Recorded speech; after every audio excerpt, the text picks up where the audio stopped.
Capítulo 3. Los actos lingüísticos básicos.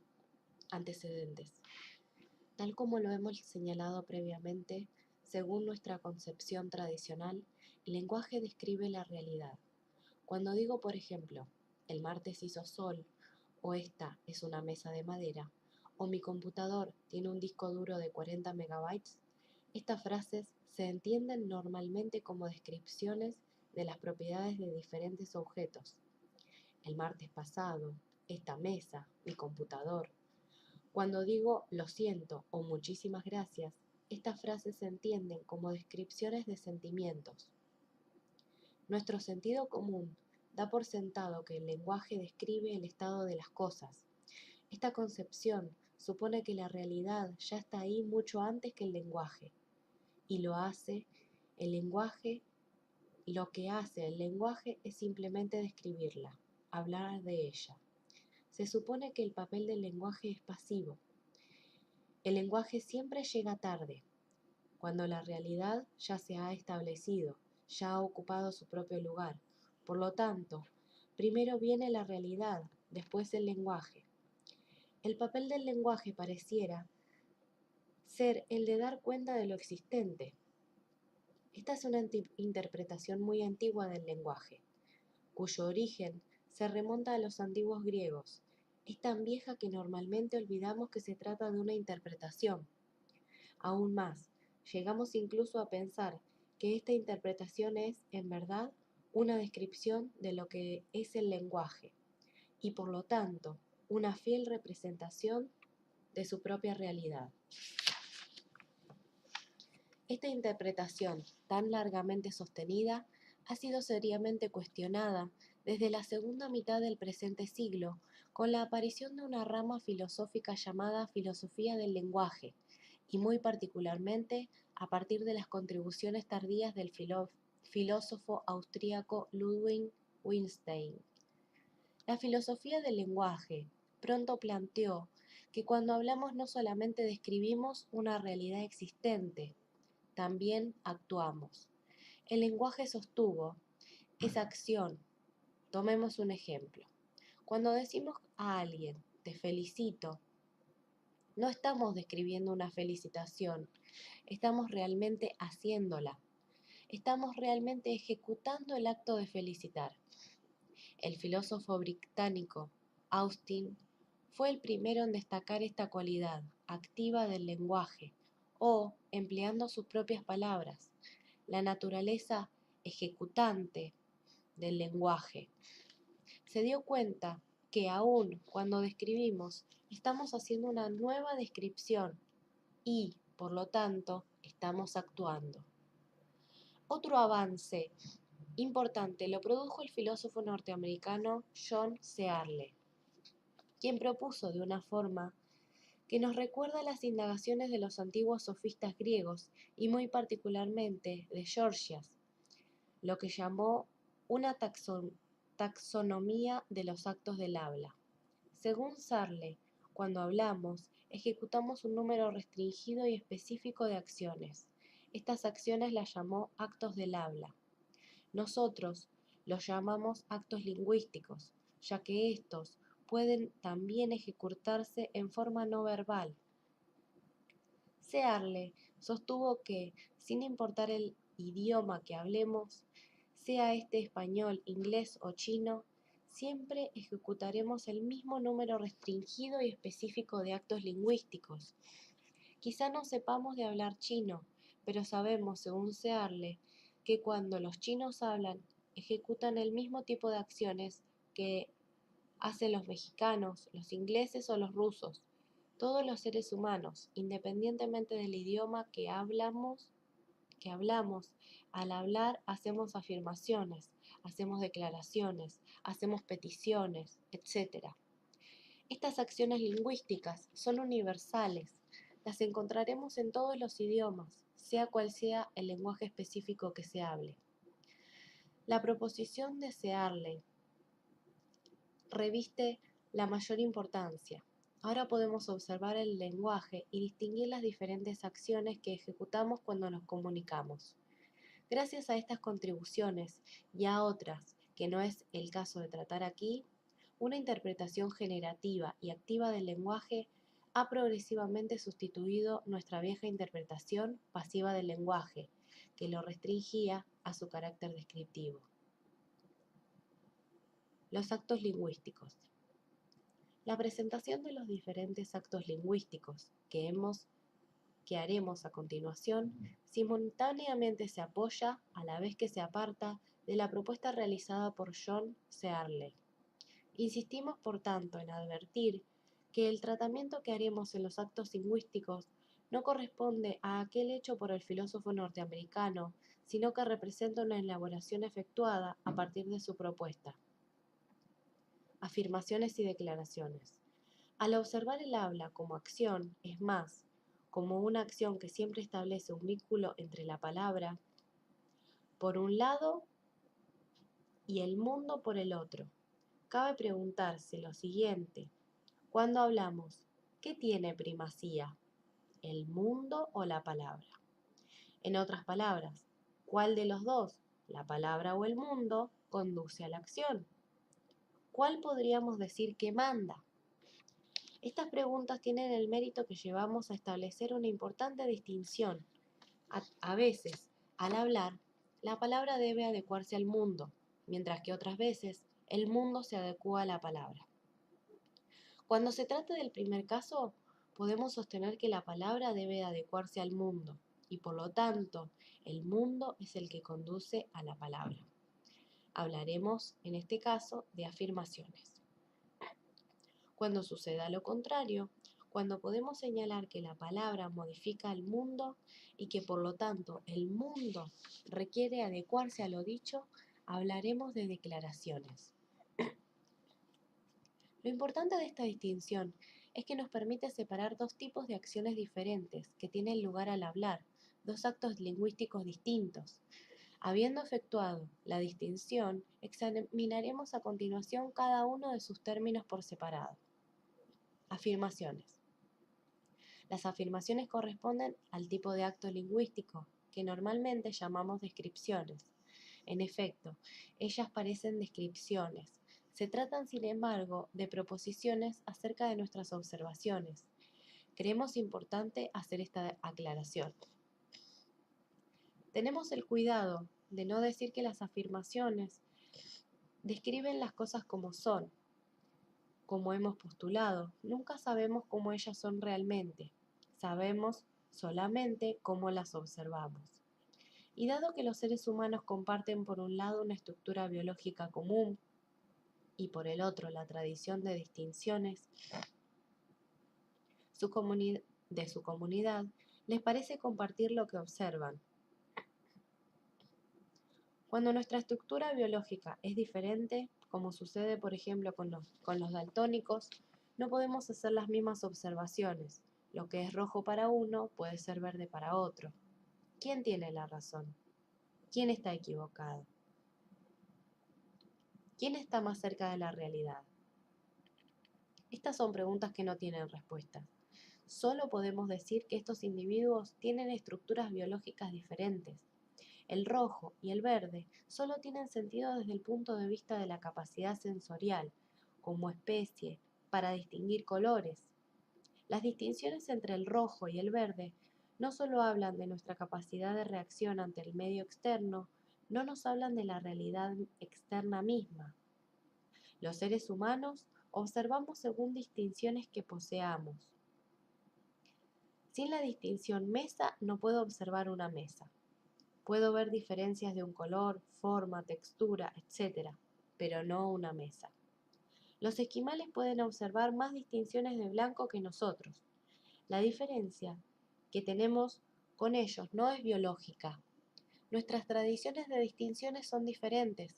Por lo tanto, la pregunta, ¿cuántos tonos de blanco hay realmente allí?, solo tiene sentido en el contexto de una determinada tradición de distinciones. De manera similar, no podemos hablar de martes, Madrid y sol sin las distinciones martes, Madrid y sol. Alguien que no tenga estas distinciones no puede afirmar hizo solo el martes pasado en Madrid. ¿Quién tiene razón? ¿Quién está equivocado? ¿Quién está más cerca de la realidad? ¿Las personas que tienen las distinciones o la persona que no las tiene? Estas preguntas solo tienen sentido para las personas que comparten el mismo conjunto de distinciones. Desde el punto de vista, es válido decir que vivimos en un mundo lingüístico. Las afirmaciones se hacen siempre dentro de un espacio de distinciones ya establecido. Como los seres humanos podemos compartir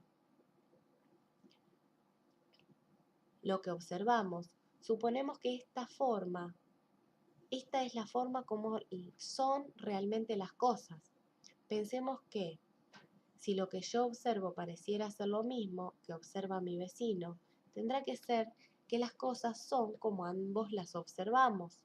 Pero esta conclusión es obviamente discutible.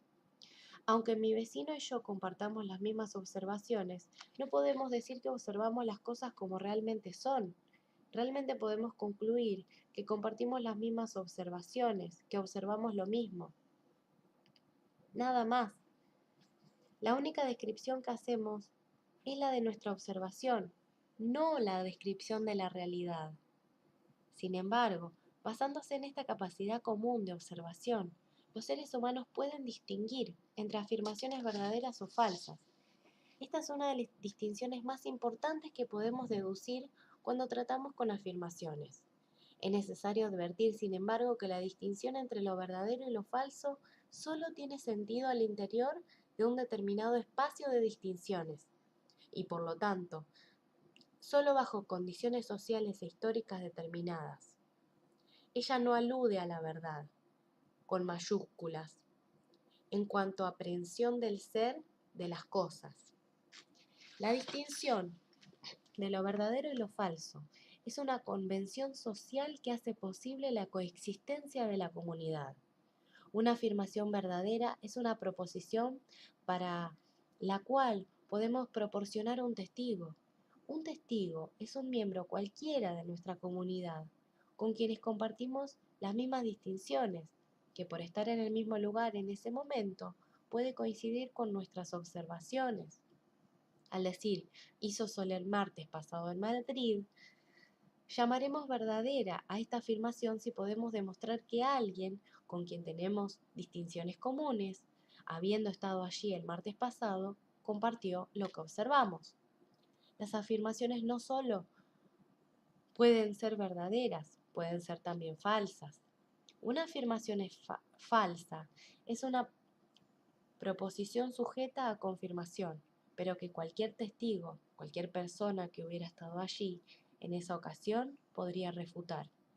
El acto lingüístico de decir llovió el martes pasado en Ciudad de México es una afirmación, a pesar de que este hecho puede ser refutado por otros que hayan estado allá ese día. Si es refutado, va a seguir siendo una afirmación pero falsa. No todas las afirmaciones, sin embargo, pueden ser separadas en la práctica en verdaderas o falsas. Algunas veces no se pueden confirmar por no existir las condiciones necesarias para su corroboración. Los pronósticos del tiempo constituyen buenos ejemplos. Si alguien dice va a llover mañana, hace una afirmación. Se trata de una proposición que está sujeta a confirmación. Sin embargo, tendremos que esperar hasta mañana para determinar si esa afirmación es verdadera o falsa. En el intertanto, su calidad va a ser de indecisa. Por regla general, las afirmaciones acerca del futuro tienen calidad de indecisas. Cuando hacemos afirmaciones acerca del pasado, puede ocurrir algo similar. Si decimos, por ejemplo, nevó en Bariloche el 10 de abril de 1415, esta es una afirmación. Teóricamente puede ser corroborada. Es más, se sigue tratando de un tipo de proposición en la que la palabra debe adecuarse al mundo y, por tanto, se trata de una afirmación. En la práctica, sin embargo, no vamos a encontrar a nadie que haya estado presente allá en ese momento y no existen registros con observaciones de testigos. La calidad de esta afirmación, si es verdadera o falsa, también permanecerá indecisa. Cada vez que ejecutemos un acto lingüístico adquirimos un compromiso y debemos aceptar la responsabilidad social de lo que decimos. Al hablar, nunca es un acto inocente. Cada acto lingüístico se caracteriza por involucrar compromisos sociales diferentes. En el caso de las afirmaciones, el compromiso social guarda relación con la necesidad de establecer de manera efectiva que la palabra cumple con la exigencia de adecuarse a las observaciones que hacemos sobre el estado del mundo. Por lo tanto, cuando afirmamos algo, nos comprometemos con la veracidad de nuestras afirmaciones ante la comunidad que nos escucha. Contraemos una responsabilidad social por su veracidad. En otras palabras, nos comprometemos a la posibilidad de proporcionar un testigo que corrobore nuestras observaciones, o en su defecto, de cumplir con cualquier otro procedimiento que, en la comunidad a la que pertenecemos, se acepte como evidencia.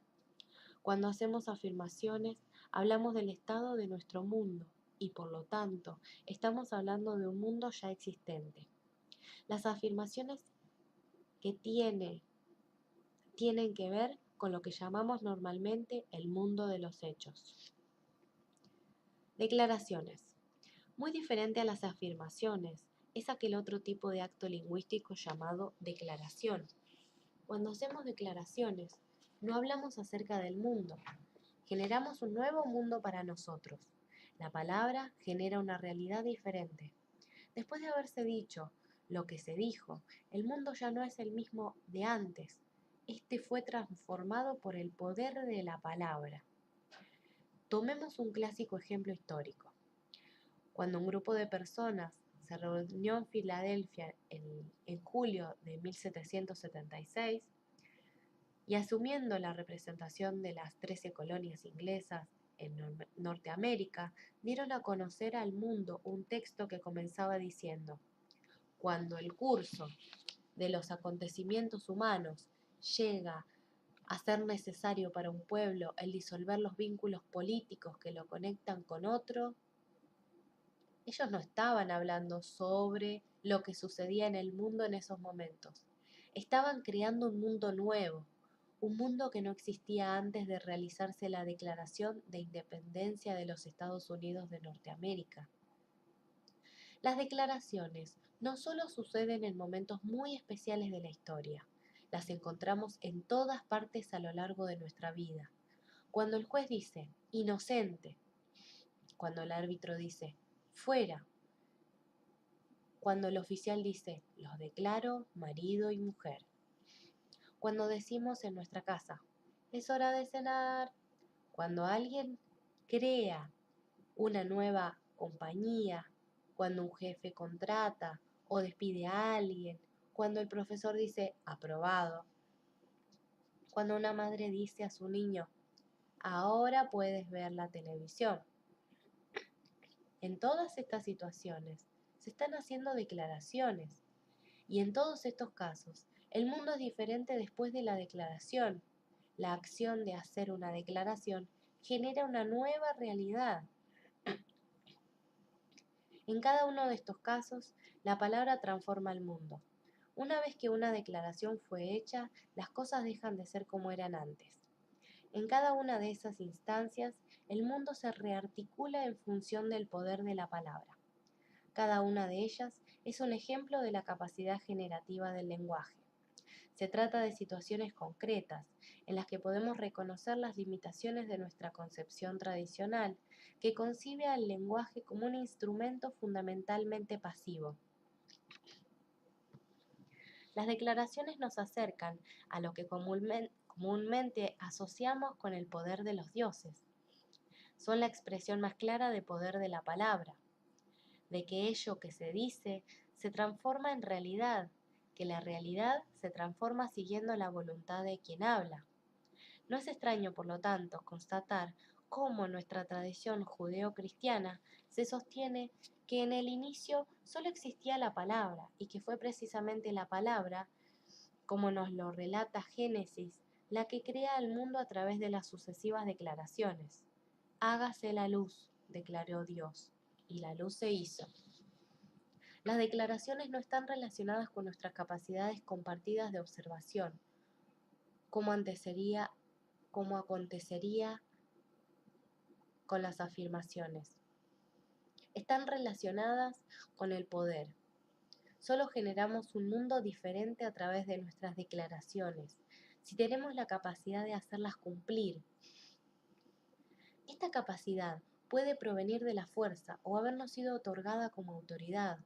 La fuerza nos obliga a inclinarnos ante una nueva declaración y acatarla, por la que queremos evitar el riesgo de desintegración. La autoridad es el poder que nosotros o la comunidad otorga a ciertas personas para hacer declaraciones válidas. Ambas, la fuerza y la autoridad, son expresiones de poder. Volvamos a nuestro primer ejemplo, la Declaración de Independencia de los Estados Unidos. Cuando los ingleses supieron de ella, evidentemente no la aceptaron de inmediato. Para ellos, esa no era una declaración válida, sino un acto de arrogancia de algunos de los súbditos de la corona. Así se los hizo saber el rey Jorge III. Sin embargo, con la historia ha demostrado los ingleses no tuvieron suficiente poder para oponerse a esa declaración y, al final, tuvieron que aceptarla. Esta declaración tuvo vigencia porque aquellos que hicieron tuvieron el poder de asegurar el cumplimiento y validez. El caso de un oficial que celebra un matrimonio es diferente. En ese caso, hemos otorgado a un funcionario la autoridad para hacer la declaración. Si alguien sin autoridad dijera, los declaro marido y mujer, no tomaríamos en serio lo que esa persona dice. El mundo no cambia después de esa declaración. Sin embargo, el mundo no permanece el mismo de antes, no para la pareja que se está casando ni para la comunidad en la cual se efectúa el matrimonio. Cuando la declaración es hecha por un oficial investido de autoridad para hacerla, las declaraciones no son verdaderas o falsas, como lo eran las afirmaciones. Ellas son válidas o inválidas, según el poder de la persona que las hace. Esta es una distinción fundamental cuando nos ocupamos de las declaraciones. Una declaración implica una clase diferente de compromiso del de las afirmaciones. Cuando declaramos, nos comprometemos a comportarnos consistentemente con la nueva realidad que hemos declarado. El oficial que celebró la ceremonia, por ejemplo, no puede decir más tarde que realmente no quería decir lo que declaró, sin sufrir consecuencias de un actuar inconsciente.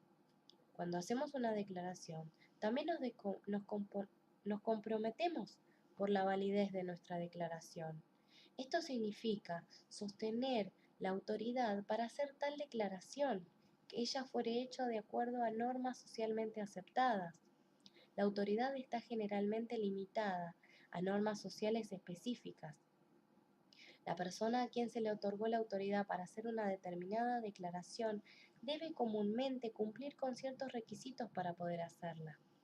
Un jurado, por ejemplo, tiene la autoridad para declarar un veredicto de inocencia, pero para hacerlo debe cumplir con normas sociales claramente establecidas. Algunas declaraciones fundamentales en la vida. Hemos dicho que para hacer determinadas declaraciones es necesario tener la debida autoridad. Sin que tal autoridad ha sido concedida, estas declaraciones no tienen validez y, por lo tanto, tampoco eficacia. Sin embargo, hay un vasto rango de declaraciones que no requieren de la concesión social de autoridad, sino que están asociadas a la propia dignidad de la persona humana.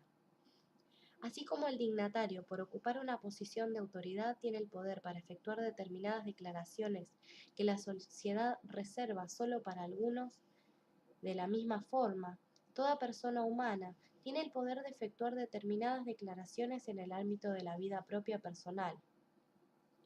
Y en cuanto ejerza tal poder, asienta su dignidad como persona.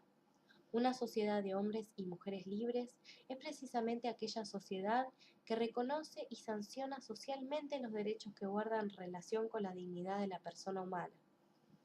Ello se relaciona directamente con el reconocimiento de que el individuo, por el simple hecho de serlo, tiene autoridad para efectuar determinadas declaraciones.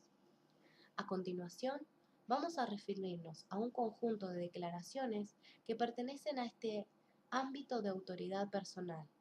Nos restringimos solo a 6, conscientes que podamos añadir varias más. Declaración del no. El decir no es una de las declaraciones más importantes que el individuo puede hacer.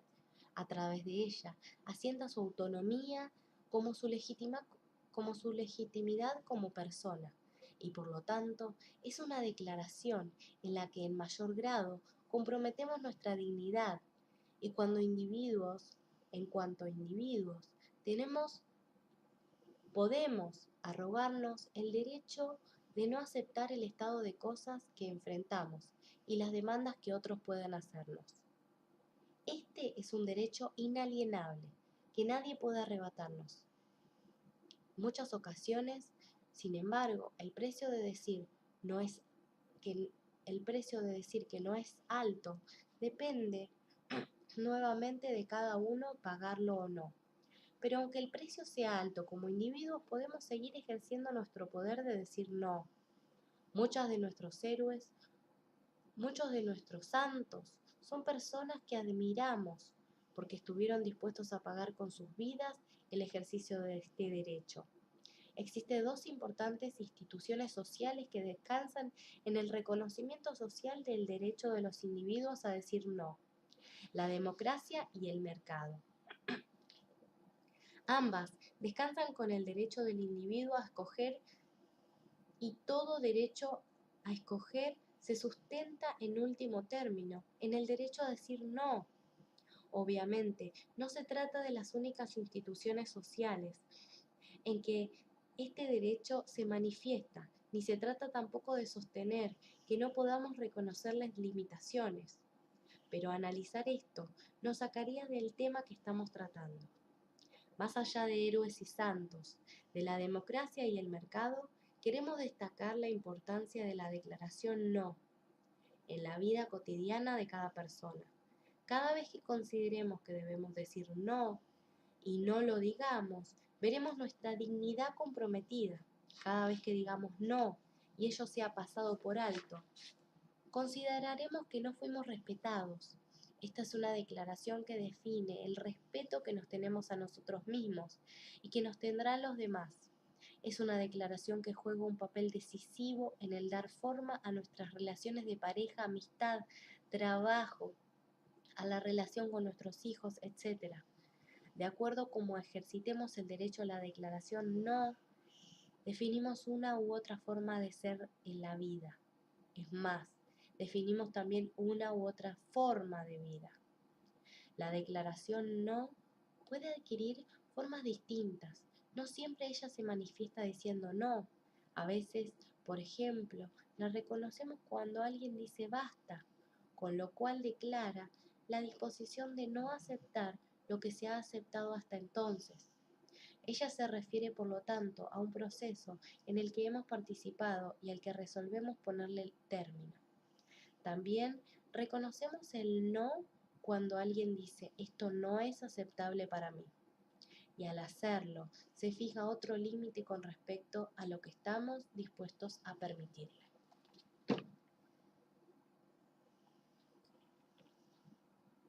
Declaración de aceptación: el sí. El sí pareciera no ser tan poderoso como el no. Después de todo, la vida es un espacio abierto al sí. Es como dirían los especialistas en computación, la declaración que opera por omisión, by default. Mientras decimos no, normalmente se asume que estamos en el sí. Sin embargo, hay un aspecto extremadamente importante con respecto al sí, que vale la pena destacar. Se refiere al compromiso que asumimos cuando hemos dicho sí, o equivalente acepto. Cuando ello sucede, ponemos en juego el valor y el respeto de nuestra palabra, dado que sostenemos que somos seres lingüísticos, seres que vivimos en el lenguaje. Se comprenderá la importancia que atribuimos al valor que otorguemos a nuestro sí.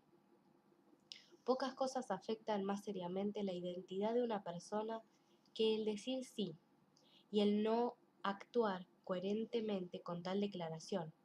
Un área en la que esto es decisivo es el terreno de las promesas, sobre lo que hablaremos más adelante. Pareciera que decir no sé, declaración de ignorancia. Pareciera que decir no sé fuera una declaración sin mayor trascendencia. Alguien podría incluso argumentar que no se trata de una declaración, sino de una afirmación. En algunos casos, efectivamente, puede ser considerada como tal, cuando, por ejemplo, la comunidad, cualquiera que sea, establece consensualmente criterios que definen con claridad para sus miembros quién sabe y quién no sabe. Ello, sin embargo, no siempre acontece. Es más, muchas ocasiones tampoco es posible alcanzar ese consenso. La experiencia nos muestra cuántas veces solemos operar presumiendo que sabemos, para luego descubrir cuán ignorantes realmente somos. Uno de los problemas cruciales del aprendizaje es que muy frecuentemente no sabemos que no sabemos. Cuando ello sucede, simplemente cerramos la posibilidad del aprendizaje y abordamos un terreno pleno de posibilidades y aprender cosas nuevas, como si fuera un terreno ya conocido. Cualquier cosa nueva que se nos dice queda por lo tanto atrapada en lo ya conocido y en la descalificación prematura. ¿Cuántas veces nos hemos visto exclamando sobre esto yo sé? O este es el viejo cuento de... para luego, mucho más tarde, comprobar que escuchábamos presumiendo que sobre aquello sabíamos y descubrir que nos habíamos cerrado una posibilidad de aprendizaje. Hay quienes podrán morir sin que logremos convencer de los que no saben. Declarar no sé es el primer eslabón del proceso del aprendizaje. Implica acceder a aquel umbral en el que al menos sé que no sé y por lo tanto me abro al aprendizaje. Habiendo hecho esa primera declaración, puedo ahora declarar aprenderé y en consecuencia crear un espacio en el que me será posible expandir mis posibilidades de acción en la vida. Nuestra capacidad de abrirnos tempranamente al aprendizaje a través de la declaración no sé representa una de las fuerzas motrices más poderosas en el proceso de transformación personal y de creación de quienes somos. Declaración de gratitud. Cuando niños nos enseñan a decir gracias y a menudo miramos a esa enseñanza como el hábito de buena educación, una formalidad que facilita la convivencia con los demás. No solamente reconocemos todo lo que contiene esa pequeña declaración. Por supuesto, podemos decir gracias sin que ello signifique demasiado, aunque insistimos, no, decirlo no es nunca insignificante, pero podemos mirar la declaración de gracias como una oportunidad de celebración de todo lo que la vida nos ha proveído y de reconocimiento a los demás por lo que hacen por nosotros y lo que significan en nuestras vidas. En este contexto, no podemos dejar de reconocer el poder generativo de la acción que ejecutamos al decir gracias. Cuando alguien cumple a plena satisfacción con aquello que se ha comprometido con nosotros y le decimos gracias, con ello no estamos solo registrando tal cumplimiento, estamos también construyendo nuestra relación con dicha persona. No hacerlo puede socavar dicha relación. No importa el tipo de relación del que se trate, esta sea sentimental, de amistad o de trabajo. Agradecer a quien cumple con nosotros o a quien hace suya nuestras inquietudes y actúa en consecuencia, nos permite hacernos cargo del otro y dirigirnos a su propia inquietud de ser reconocido en lo que hace y de recibir nuestro aprecio por la atención que fuimos beneficiados. Por no agradecer, podemos generar resentimiento y quien se esmeró en servirnos, en estar cerca nuestro, termina diciendo, y no dio ni gracias. Es muy posible que en el futuro no volvamos a contar. si puede evitarlo con su ayuda. Pero no solo las personas. La vida misma es motivo de gratitud y celebración por todo lo que nos provee. Decir gracias a la vida, como lo hace por ejemplo la bella canción de Violeta Parra, es un acto fundamental de regeneración de sentido, de reconciliación con nuestra existencia, pasado, presente y futuro. No nos puede extrañar, por lo tanto, puede que algunas sociedades, con una de sus principales actividades de celebración de un día de acción de gracias.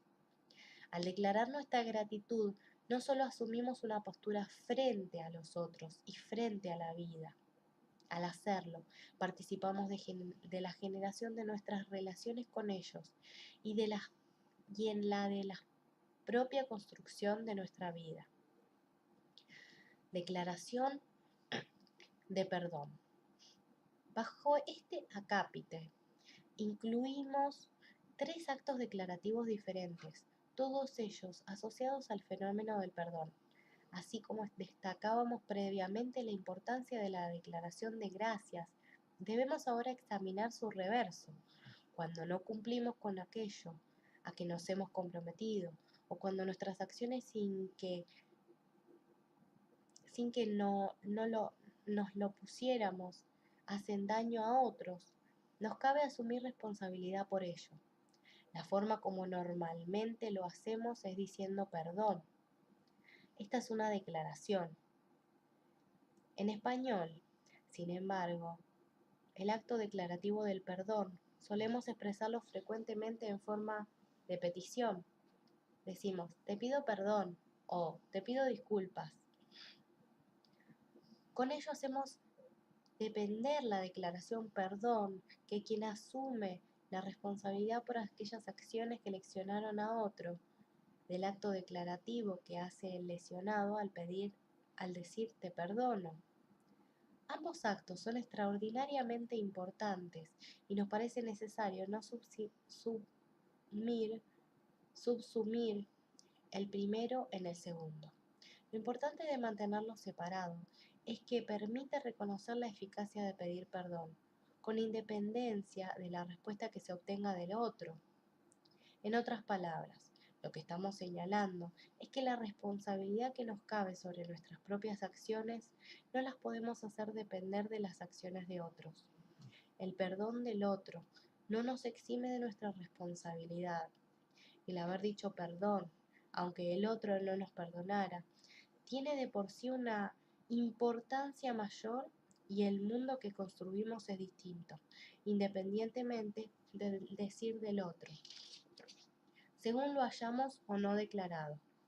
Obviamente, en muchas oportunidades, el declarar perdón puede ser insuficiente como forma de hacernos responsables de las consecuencias de nuestras acciones. Muchas veces, además del perdón, tenemos que asumir responsabilidad en reparar el daño hecho o en compensar al otro.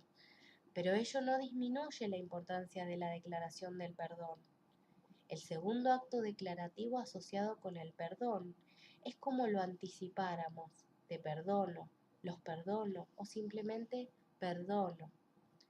Este acto es obviamente muy diferente a decir perdón, y a él vamos a referirnos cuando abordemos el tema del resentimiento.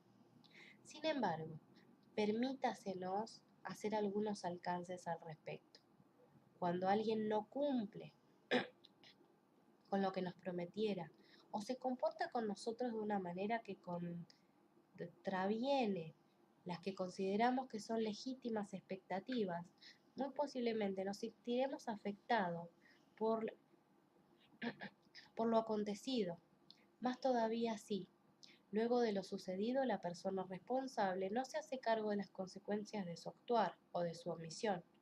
Posiblemente, con toda legitimidad, sentiremos que hemos sido víctimas de una injusticia.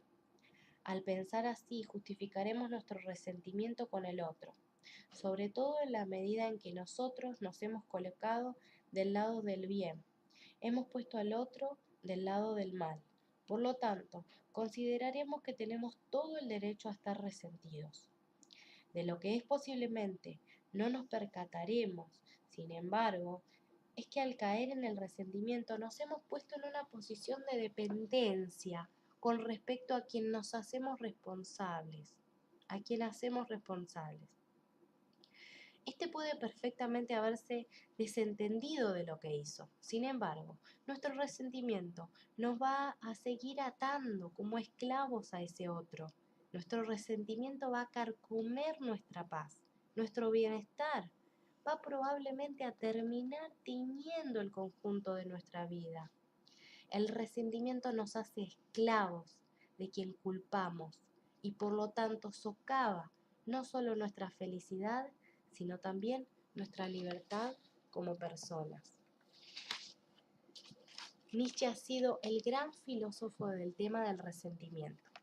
Cuando habla él, lo asocia con la imagen de la tarántula. El resentimiento, nos dice Nietzsche, es la emoción del esclavo. Pero cuidado, no se trata de los esclavos sean necesariamente personas resentidas. Muchas veces no lo son, como lo demuestra el ejemplo de Epicteto. Se trata de que quien vive en el resentimiento vive en esclavitud, una esclavitud que podría no ser legal o política, pero que será sin lugar a dudas una esclavitud del alma. Perdonar no es un acto de gracia para quien nos hizo daño, aunque pueda también serlo. Perdonar es un acto declarativo, de liberación personal. Al perdonar, rompemos la cadena de que nos ata al victimario y que nos mantiene como víctimas. Al perdonarnos nos hacemos cargo de nosotros mismos y resolvemos poner término a un proceso abierto que sigue reproduciendo el daño que originalmente nos hizo. Al perdonar, reconocemos que no solo el otro, sino también nosotros mismos somos ahora responsables de nuestro bienestar. Cuando hablamos de perdonar, suele surgir también el tema del olvido. Hay quienes dicen, yo no quiero olvidar, o siento que tengo una obligación de no olvidar. Olvidar no es algo que no podemos resolver por medio de una declaración. De cierta forma, no depende enteramente de nuestra voluntad. El perdón, sin embargo, es una acción que está en nuestras manos. El tercer acto declarativo asociado al perdón es, esta vez, el decir perdón. No el decir perdón, ni tampoco el perdonar a otro, sino perdonarse a sí mismo. En rigor de esta es una modalidad del acto de perdonar y por lo tanto lo que hemos dicho con respecto al perdonar a otros vale para el perdonarse a sí mismos. La diferencia esta vez es que asumimos tanto un papel de víctima como de victimario. Una de las dificultades que encontramos en relación al perdón asimismo proviene de sustentar una concepción metafísica sobre nosotros que supone que somos una determinada forma y que tal forma es permanente. Por lo tanto, si hicimos algo irreparable, ello habla de cómo somos y no podemos sino cargar con la culpa por el resto de nuestras vidas. Esta interpretación no da lugar al reconocimiento de que en el pasado actuamos desde condiciones diferentes de aquella en que nos encontramos en el presente, sin que ello nos permita eludir la responsabilidad por nuestras acciones y nos evite actuar para hacernos cargo de lo que hicimos. Tal postura no reconoce que el haber hecho lo que entonces hicimos y el recriminarnos por las consecuencias de tales acciones de por sí nos transforma, y aquel que se recrimina suele ser ya alguien muy diferente de aquel que realizara aquello que lamentamos. El perdón a sí mismo tiene el mismo efecto liberador del que hablamos anteriormente, y al hacerlo es una manifestación de amor a sí mismo y a la propia vida.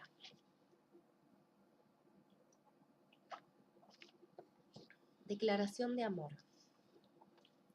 La última declaración de la que queremos hablar en esta sección es aquella en la que el individuo le dice a otro, te amo o te quiero. Sin entrar a examinar en esta ocasión lo que es el amor desde el punto de vista lingüístico, es importante señalar que este remite a un vínculo particular, a un tipo de relación entre dos personas. Dada la ya aludida capacidad recursiva del lenguaje, podemos también hablar de amor a sí mismo, refiriéndonos precisamente al tipo de relación que mantenemos con nosotros mismos. Un supuesto común es que el amor existe y que decir te amo no hace más que escribir lo que está allí. Basados en tal supuestos, a veces escuchamos a quienes dicen, ¿qué sentido tiene decirte que te quiero? Ello no cambia nada. Es posible que ello no cambie la emoción que uno siente por el otro, pero decirlo o no decirlo no es indiferente a la relación que construimos con el otro, particularmente cuando este otro es también un ser humano. El declarar te amo o te quiero participa en la construcción de mi relación con el otro y forma parte de la creación del mundo compartido. Es importante examinar nuestras relaciones personales fundadas en vínculos de afecto, como lo son, por ejemplo, nuestra relación de pareja, con nuestros hijos, con nuestros padres, con nuestros amigos, etc. Y preguntarnos cuán a menudo solemos declararnos mutuamente el afecto que nos tenemos. Preguntarnos también qué diferencia le significaría al otro escuchar esta declaración. Es importante no olvidar cómo el hablar y por lo tanto también callar genera nuestro mundo. Mientras escribo, recuerdo la película inglesa Remains of the Day, que viera unos días atrás. El tema central de la película es precisamente la ausencia de la declaración de amor. En ella vemos lo que sucede con dos personas que fueron incapaces de decirse uno al otro te amo. Sobre la relación entre las afirmaciones y las declaraciones. Hasta ahora hemos identificado dos actos lingüísticos, las afirmaciones y las declaraciones. Pareciera, sin embargo, que ambos se sitúan a un mismo nivel y solo se diferencia según quién conduce la relación palabra-mundo. No habría ningún problema con ello, de no ser que omite un aspecto que consideramos importante destacar. Las declaraciones representan un acto lingüístico primario por excelencia, vale decir, el que crea las condiciones para la emergencia de los demás, sin que ello implique negar la distinción que hemos efectuado entre afirmaciones y declaraciones. Cabe reconocer que para que tengamos afirmaciones requerimos de un espacio declarativo en el cual se constituyen. Tomemos un ejemplo para ilustrar lo anterior. Decir, hoy es jueves, es una afirmación para todos los miembros de una comunidad que comparten la forma como llamamos los días. Se trata de una proposición que podrá ser considerada verdadera o falsa. Quien hace esta afirmación no pretende estar modificando nada al hacerlo. Sin embargo, para que esta declaración pueda efectuarse, hubo de haber un momento en el que por declaración se estableció la conversación de llamar a los días de una determinada manera que nos permite decir hoy es jueves. Dijimos anteriormente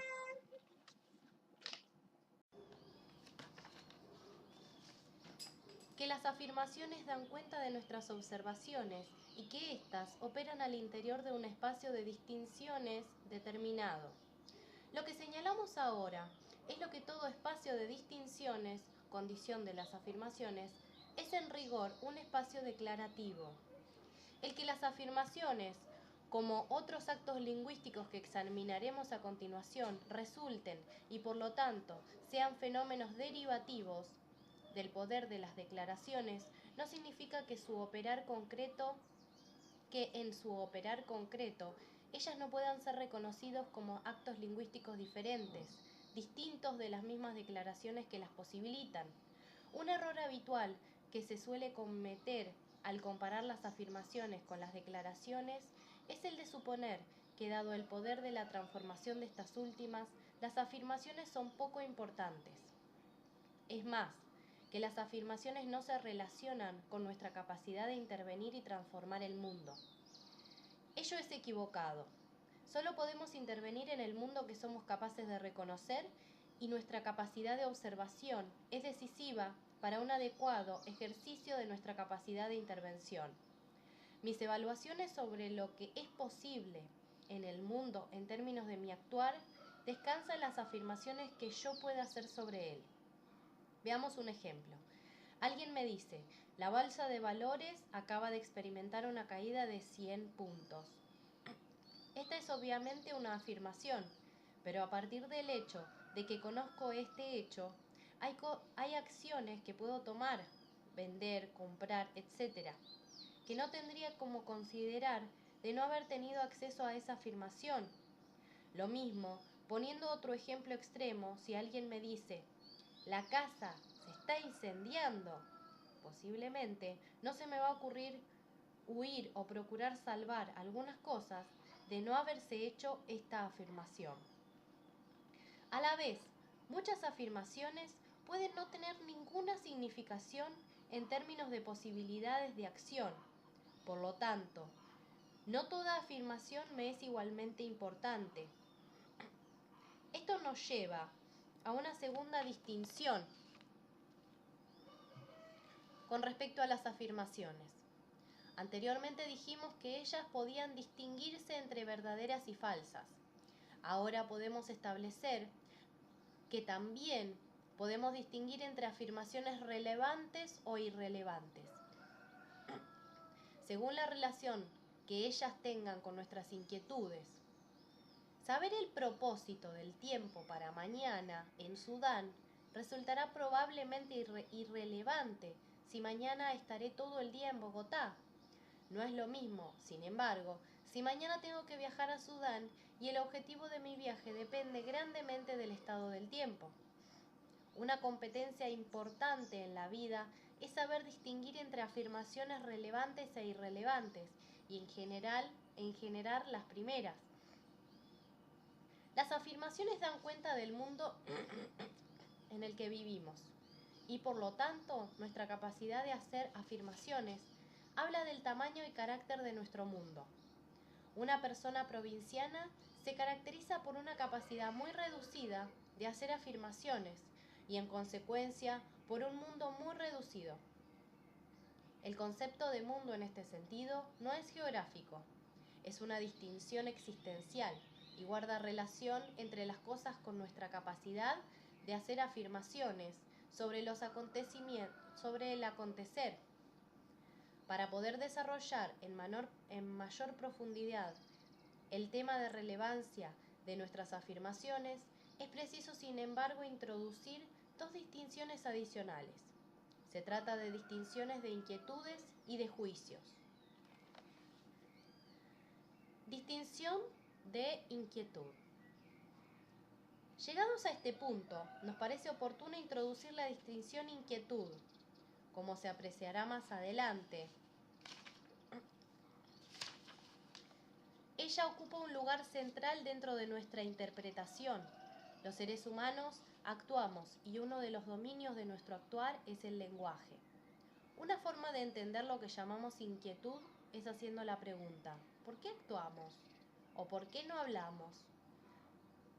Las respuestas que damos a esas preguntas, en la medida que se sitúen en el terreno de lo que la psicología llamaría motivaciones, corresponde a lo que se apunta con la distinción de inquietud. Más adelante se apreciará también por qué no usamos términos motivaciones, propósitos o intenciones, que son los que habitualmente utilizamos a ese respecto. Sostenemos que los seres humanos, al actuar, nos estamos haciendo cargo de algo. Como apuntara el filósofo Martin Heidegger, la existencia humana resulta para los seres humanos un asunto del que requieren hacerse cargo y por lo tanto al que tienen que atender. Los seres humanos, sostenemos, no podemos descansar, como sucede con otros seres vivos, en la total inocencia de existencia, en un simple dejarla fluir. A nosotros los seres humanos, la existencia nos desafía y mantenerla debemos a menudo tomar posición con respecto a ella. Y con razón de ello, nos vemos muchas veces compelidos a modificar el curso espontáneo de los acontecimientos. Esto último lo hacemos mediante la acción. Por lo tanto, concebimos la acción como una dimensión exclusiva de la existencia humana.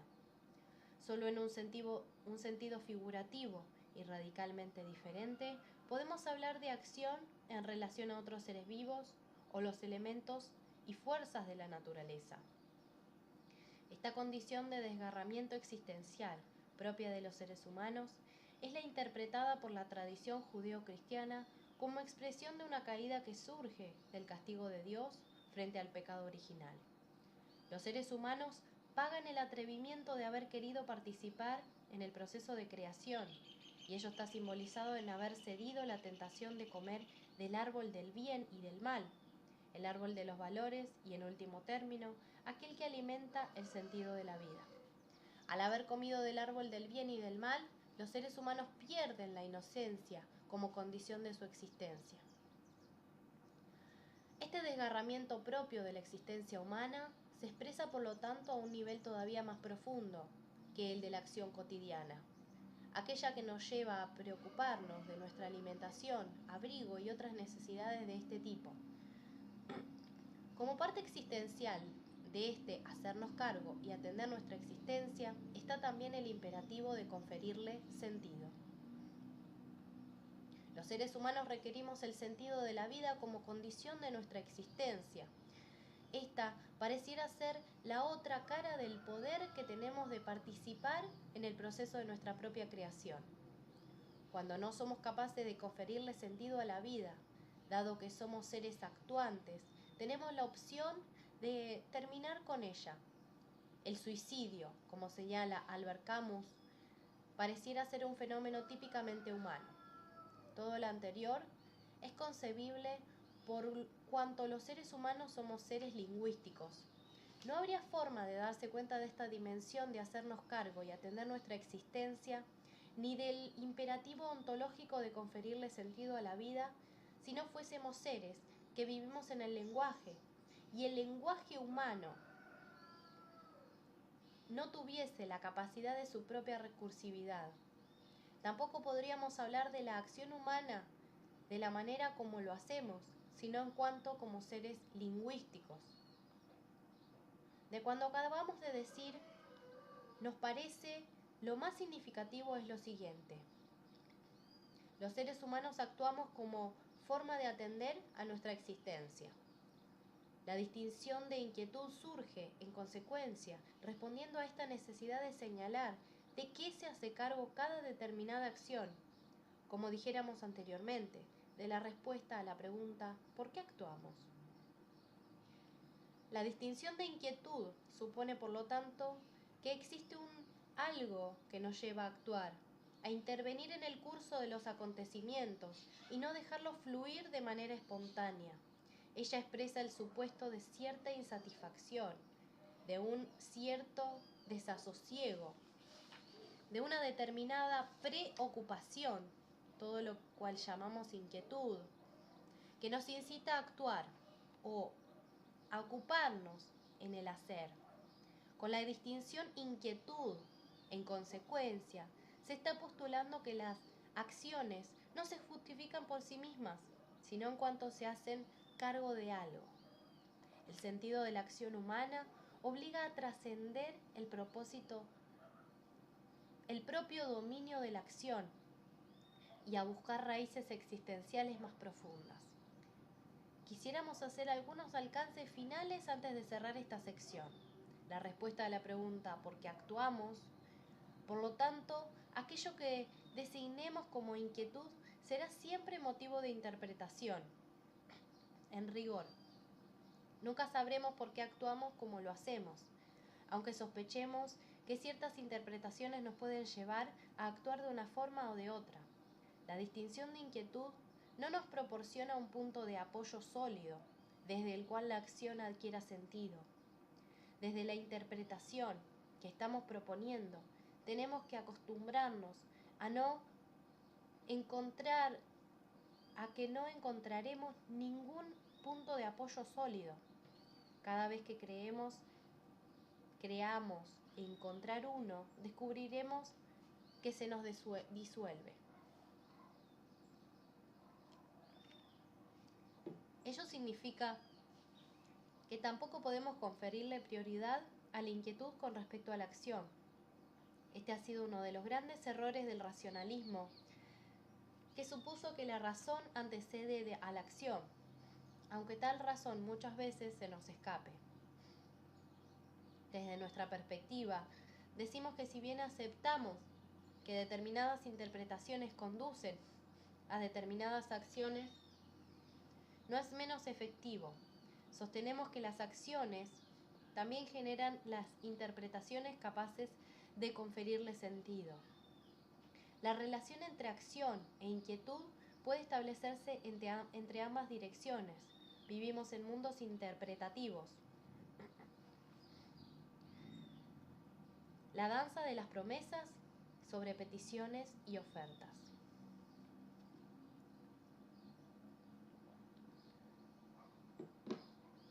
Las promesas son actos lingüísticos diferentes de las afirmaciones o las declaraciones, aunque ellas también como afirmaciones funcionan dentro de un espacio declarativo. Las promesas son por excelencia aquellos actos lingüísticos que nos permiten coordinar acciones con otros. Cuando alguien hace una promesa, él o ella se compromete ante otro a ejecutar una acción en el futuro. Cuando alguien me promete que él o ella van a ejecutar una determinada acción en el futuro, yo puedo tomar compromisos y ejecutar acciones que antes hubieran sido imposibles. Si mi jefe me dice, le voy a dar una bonificación de $700 el próximo viernes, o un compañero me dice, estaré presente en la reunión de mañana, yo ahora puedo actuar basándome en el hecho de que cuento con esas promesas. En el primer caso puedo, por ejemplo, hacer planes para ir a esquiar, sabiendo que tendré el dinero para hacerlo. En el segundo caso, puedo prometer a mi cliente una respuesta a su petición porque la reunión ha sido convocada para tratar su asunto. Las promesas implican un compromiso manifiesto mutuo. Si prometo algo a alguien, esa persona puede confiar en ello y esperar que cumpla con las condiciones de satisfacción de mi promesa. Esto no es solamente un compromiso personal, sino social. Nuestras comunidades, como condición fundamental para la coexistencia social, se preocupan de asegurar que las personas cumplan sus promesas. Por lo general, sancionan a quienes no lo hacen. Gran parte de nuestra vida social está basada en nuestra capacidad de hacer y cumplir promesas. Nuestra extensa legislación sobre contratos es un recurso mediante el cual reforzamos socialmente la obligatoriedad para las personas de cumplir lo estipulado en sus promesas. En ambientes menos formales, el incumplimiento de una promesa nos da derecho a formular un reclamo. Nietzsche dijo que en una oportunidad que los seres humanos son animales que hacen promesas. Las promesas son constitutivas de la existencia humana, como son los otros actos lingüísticos. Debido a esta capacidad de hacer promesas, podemos incrementar nuestra capacidad de acción. Podemos lograr cosas que no hubiéramos sido posible sin la habilidad de coordinar nuestra acción con la de otros. Basta mirar alrededor y observar nuestro mundo para comprobar que gran parte de lo que observamos descansa en la capacidad que los seres humanos de hacer promesas. Nos damos cuenta de que nuestro trabajo, nuestro matrimonio, nuestra educación, nuestro sistema político se generaron porque había personas que hacían promesas a otras. El acto de hacer una promesa comprende 4 elementos fundamentales: un orador, un oyente, una acción a llevarse a cabo, esto es, algunas condiciones de satisfacción, y un factor tiempo. Un análisis más detallado de las promesas, sin embargo, nos mostrará que se necesitan además otros elementos. No vamos a ocuparnos de ellos en esta ocasión. Es interesante observar que cuando hacemos una promesa, en realidad hay 2 procesos diferentes involucrados: el proceso de hacer la promesa y el proceso de cumplirla. La promesa como un todo requiere de ambos. El primer proceso, el de hacer una promesa, es estrictamente comunicativo y por lo tanto lingüístico. El segundo proceso, el de cumplir la promesa, puede ser comunicativo o no serlo. Veamos algunos ejemplos. Es fácil aceptar que el hacer promesas es algo que realizamos en una danza comunicativa con otro, o incluso con nosotros mismos. Si mi promesa, por ejemplo, consiste en que tengo que darle saludos a alguien, el proceso de cumplimiento de la promesa será también comunicativo. Si la promesa, por el contrario, es entregarle un paquete a alguien, en su cumplimiento habrá sin duda algo más que acciones comunicativas. Se requerirán de las acciones de la acción física de hacer entrega del paquete. Ambos procesos, sin embargo, tienen sus respectivos puntos de cierre. La promesa con un todo se termina cuando se cierra el proceso de cumplimiento. Es importante no perder esto de vista. Estos dos procesos suelen llevarse a cabo en diferentes periodos de tiempo. El proceso de cumplimiento generalmente empieza una vez que la promesa ha sido hecha. Sin embargo, la promesa como un todo se completa solo cuando se ha completado su cumplimiento. Las promesas, como dijimos, son acciones lingüísticas que nos permiten coordinar acciones mutuamente. Para que esto suceda, es necesario, tanto al hacer la promesa como cumplirla, que ambas partes lleguen a un acuerdo sobre lo que se está prometiendo. Las promesas siempre involucran una conversación entre al menos dos personas. Esto las convierte en un tipo de acto lingüístico muy especial. Un individuo puede hacer una afirmación o una declaración en el contexto de una conversación privada consigo misma. Aún cuando decimos prometo comenzar los ejercicios el viernes, siempre podemos convertir esa promesa en una declaración del tipo voy a comenzar los ejercicios el viernes. En nuestras conversaciones interiores, las aparentes promesas siempre pueden convertirse en declaraciones. No podemos distinguir unas de otras. Para hacer la distinción de una promesa, decimos que necesitamos otra persona que se comprometa con nosotros, o bien que nosotros nos comprometamos con ella a realizar una acción. Cuando hacemos una afirmación o una declaración, suponemos la existencia de alguien que la escucha. Incluso en nuestras conversaciones privadas, actuamos simultáneamente como el que habla y el que escucha. Si al conversar con otra persona hacemos una afirmación o una declaración, el otro desempeña un papel esperado en la danza de la conversación, tan solo escuchando. En la danza lingüística de las promesas, se espera que este otro, más que meramente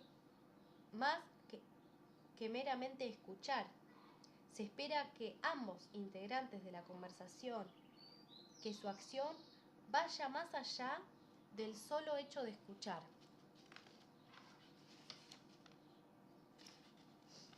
Por lo tanto, al hacer una promesa se requiere de al menos dos personas que estén actuando juntas en una conversación.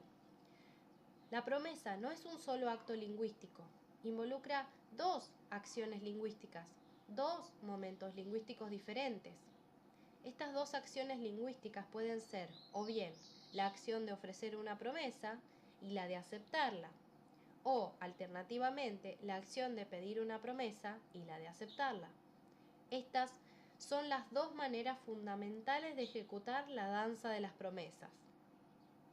Tomemos ahora el primer proceso involucrado, el proceso de hacer una promesa. Dejemos en suspenso el proceso de cumplimiento. Este primer proceso no se completa cuando la promesa es ofrecida por el orador, sino cuando es aceptada por el oyente. Si alguien dice, prometo hacerte una visita mañana, esa persona no ha hecho ninguna promesa todavía. Él o ella simplemente han ofrecido una promesa. La otra persona puede muy bien responder, lo siento, mañana no estaré en casa. Si esto sucede, todavía no no se ha hecho ninguna promesa. En este ejemplo, ambas partes no estuvieron de acuerdo en hacer promesa. Una promesa es como una hebilla. Se necesita de dos lados para cerrarse. Lo mismo pasa con el segundo proceso, aquel relacionado con el cumplimiento de la promesa. Este tampoco se cierra cuando quien prometió considera que ha cumplido con las condiciones de satisfacción que fueron estipuladas al hacerse la promesa. Si un mozo trae un postre y le dice al cliente, aquí está el pastel de moras que usted ordenó, esto no basta para completar la promesa. Es solo cuando el cliente examina las condiciones de satisfacción de la promesa, el pastel de moras, y la acepta como aquellas acordadas, que el cumplimiento, la promesa se completa. Esto pasa normalmente cuando el cliente recibe el plato y dice gracias, lo que equivale a una declaración de aceptación. El cumplimiento de una promesa, por lo tanto, solo se completa cuando se cumple con las condiciones de satisfacción y nuevamente cuando el oyente declara su satisfacción. Antes que eso suceda, es una promesa pendiente, esperando el momento en el cual las condiciones de satisfacción serán cumplidas. Como para hacer promesas se necesitan del consentimiento mutuo de las partes, para llegar a ese consentimiento podemos proceder a través de dos acciones diferentes. Ambas son movimientos iniciales de un orador hacia la obtención de un acuerdo mutuo con el oyente y así poder concretar una promesa. Estas dos acciones son peticiones y ofertas. No podemos hacer promesas sin peticiones y ofertas. Ambas son acciones de apertura hacia la concreción de una promesa. La petición y la oferta difieren porque sitúan en personas distintas la inquietud de la que se hará cargo la acción que está involucrada en el eventual cumplimiento de la promesa, de concretarse esta. De la misma forma, la persona que se hará cargo del cumplimiento de la promesa será diferente.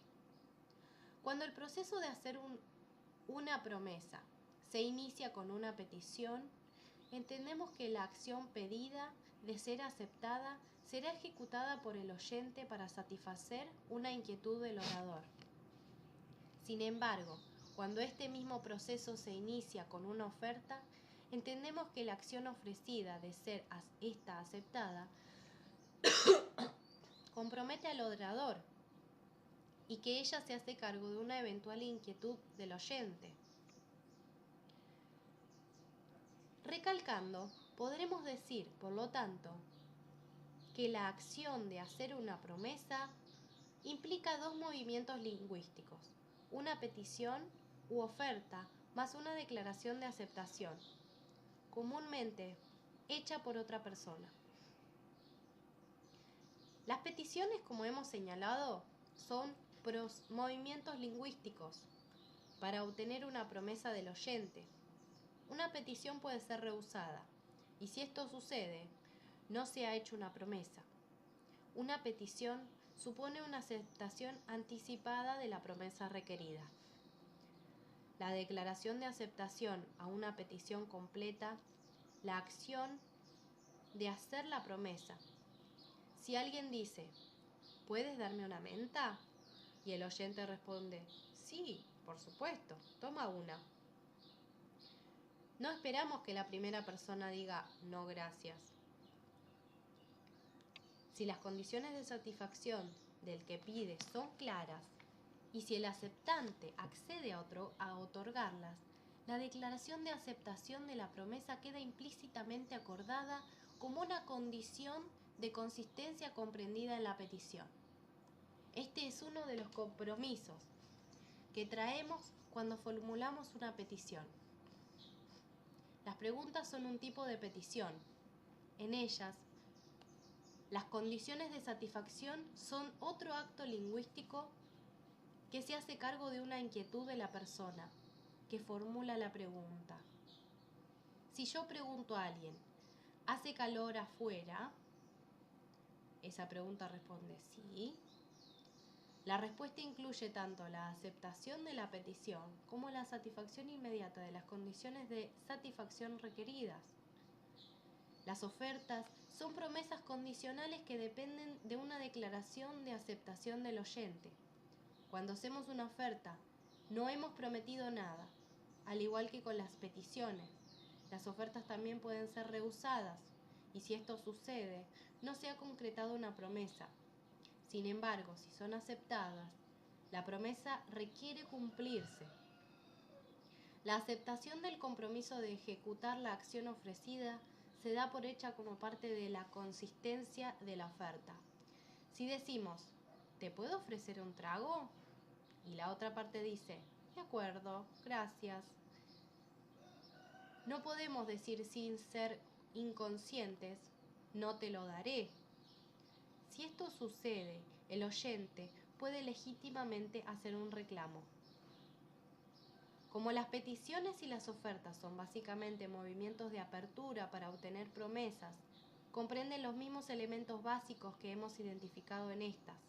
Incluye un orador, un oyente, algunas condiciones de satisfacción y un factor tiempo. Dada la importancia que tienen las promesas en nuestras vidas, es conveniente detenernos a examinar cuán competentes somos en hacerlas y en identificar el tipo de problemas con los que nos solemos encontrar. Los 4 elementos señalados nos permiten referirnos a los 4 problemas más importantes. El primero guarda relación con quien identificamos como el orador, pues es quien abre el juego. Como sabemos, en la danza de las promesas, los 2 interlocutores participan al hablar. Un problema habitual dice relación con personas que no saben hacer peticiones u ofertas. Y aquí tenemos 2 situaciones. La primera guarda relación con personas que simplemente no piden o no ofrecen en determinados dominios de su vida o bajo determinadas circunstancias. Hay quienes, por ejemplo, sabiendo pedir al interior de la familia, suelen no hacerlo en la oficina o con determinados amigos, o cuando, por ejemplo, hacen el amor. Ellos esperan que los demás descubran, casi por arte de magia, lo que les importa o los inquieta. Muchas veces caen en el resentimiento culpando a los demás por no cumplir promesas que jamás se atrevieron a pedir. No pedir no solo condiciona una determinada identidad y resulta en una particular manera de ser, sino que es un factor que define el tipo de vida que podremos esperar. Insistimos en uno de nuestros postulados básicos. No es que siendo como somos no pidamos, más bien el no pedir nos hace ser como somos y nos confiere una forma de vida correspondiente. Si comenzamos a pedir por donde no lo hacemos, transformamos nuestra forma de ser. De la misma manera, hay también quienes no hacen ofertas y en consecuencia asumen un papel pasivo en mostrarse como posibilidad para otros. Si estos otros no los descubren, están condenados a pasar inadvertidos en cuanto a recursos valiosos para los demás. Ellos, por lo tanto, no toman la responsabilidad en hacerse reconocer en lo que valen, sino que quedan sujetos al accidente del descubrimiento por otros.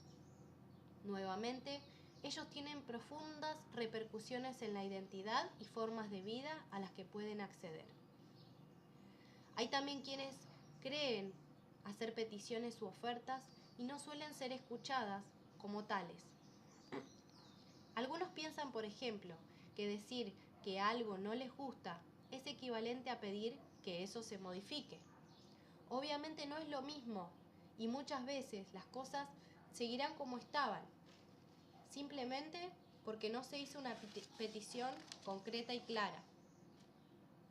Desde este lado del oyente, de una petición u oferta, también pueden producirse problemas, particularmente cuando no sabemos aceptar ofertas o rehusar pedidos.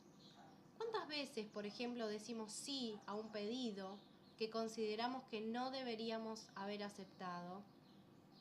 ¿Cuál es el precio que pagamos en identidad, en autoestima y dignidad cuando no somos capaces de decir no? ¿Cómo se manifiesta eso en nuestras relaciones con los demás? ¿Qué consecuencia trae en nuestras vidas? Pasemos a continuación al elemento que guarda relación con la acción comprometida y con sus condiciones de satisfacción. Ahora estamos ante una situación en la que se hizo una petición o una oferta y esta fue aceptada. Sin embargo, lo que el orador entiende que se prometió resulta ser diferente a lo que entendió el oyente. Ambos, sin embargo, operan bajo el supuesto de que esa promesa se hizo y que estará cumplida. Ambos, por lo tanto, tomarán acciones de descanso y en ese supuesto, solo para comprobar más tarde lo que esperaban que ocurriera no sucederá. Quien espera que se cumplan con la acción prometida, verá frustradas sus expectativas como también las verá quien descubra lo que realizó para cumplir con lo prometido. No produce la satisfacción esperada. ¿Cuál es el costo en productividad, en bienes, en bienestar personal, en identidad que resultará de una situación como esta? ¿Cuántas veces nos vemos enfrentados a situaciones de este tipo? Examinemos por último lo que sucede cuando esta vez se concreta una promesa con claras condiciones de satisfacción, pero no puede establecerse con claridad su fecha de cumplimiento. Una promesa que no especifica con claridad el tiempo en el que debe cumplirse no es una promesa. Quien espera su cumplimiento no está en condiciones de descansar en el hecho de que tal promesa se cumplirá, dado que no sabe cuándo ello podría suceder. Es más, al no especificarse cuándo debe cumplirse la promesa, tampoco hay espacio para reclamar, dado que siempre puede arguirse que en algún momento más temprano o más tarde lo prometido se cumplirá. Una promesa que no especifica el factor tiempo no obliga y por lo tanto, en rigor, no puede considerarse una promesa. ¿Es necesario preguntar sobre las consecuencias de esta situación? Cuando hacemos una promesa nos comprometemos en dos dominios, sinceridad y competencia. La sinceridad en este contexto es el juicio que hacemos de las conversaciones y los compromisos públicos contraídos por una persona que hizo la promesa. Concuerdan con sus conversaciones y compromisos privados. La competencia guarda relación con el juicio de que la persona que hizo la promesa está en condiciones de ejecutarla efectivamente, de modo de proveer las condiciones de satisfacción acordadas. Cuando falta cualquiera de estos dos factores, sinceridad o competencia, la confianza se ve afectada. Normalmente decimos que confiamos en alguien que hizo una promesa. Cuando juzgamos que esa persona es sincera y competente al hacerla, la desconfianza surge del juicio que hacemos de que quien promete carece de sinceridad y o de competencia y que por lo tanto no podemos asegurar el cumplimiento.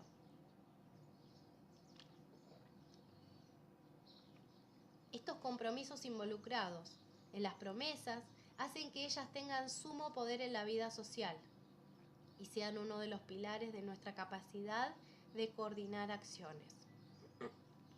Como ya hemos visto, una de las principales diferencias entre actos lingüísticos es que implican diferentes compromisos sociales.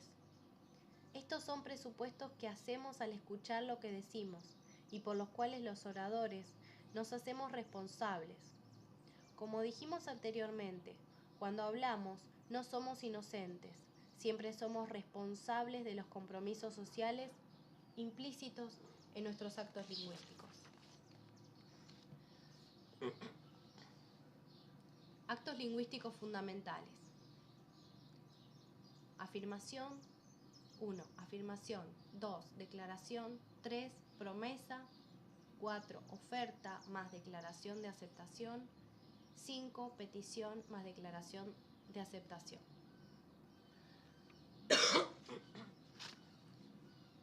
Cuando hago una afirmación, me comprometo a la veracidad de lo que afirmo. Cuando hago una declaración, me comprometo a la validez de lo adecuado de lo declarado. Cuando hago una promesa, una petición o una oferta, me estoy comprometiendo a la sinceridad de la promesa involucrada.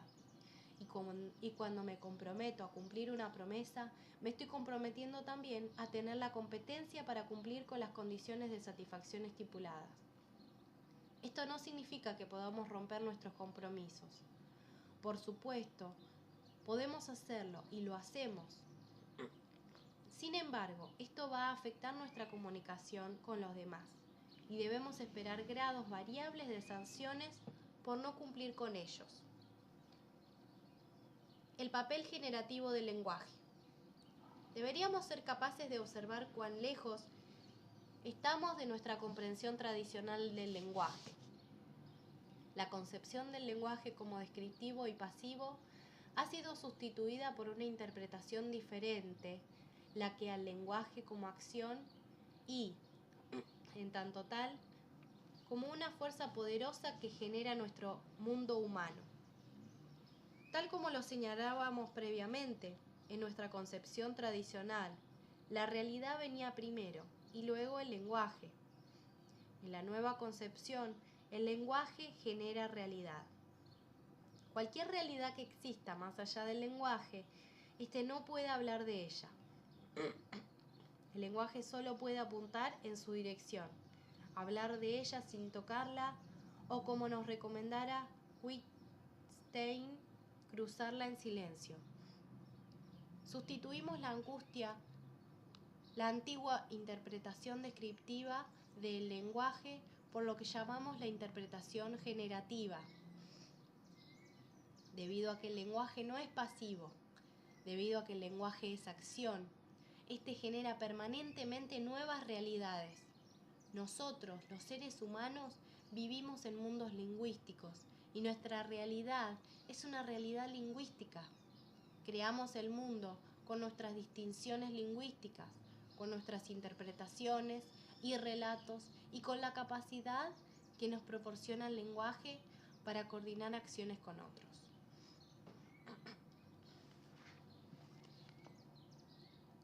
El